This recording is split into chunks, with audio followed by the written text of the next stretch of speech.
Hari ini saya akan mengganti cairan wiper mobil dengan air yang sudah dicampur oleh kit wiper blade ini. Kali ini saya akan menguras cairan wiper mobil dengan alat sedot yang sudah saya siapkan kemarin. Yuk tonton videonya sampai selesai. Kita akan langsung sedot saja dengan alat yang sudah kita siapkan.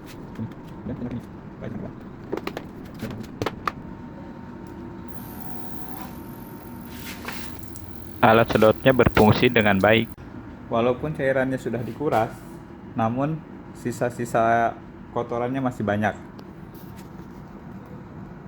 Ini saya coba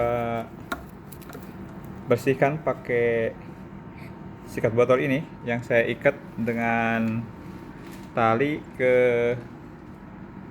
pipa ini ya. Proses pengurasan selesai, saatnya kita mengganti cairan dengan cairan yang sudah disiapkan. Penggantian cairan sudah selesai. Berhasil.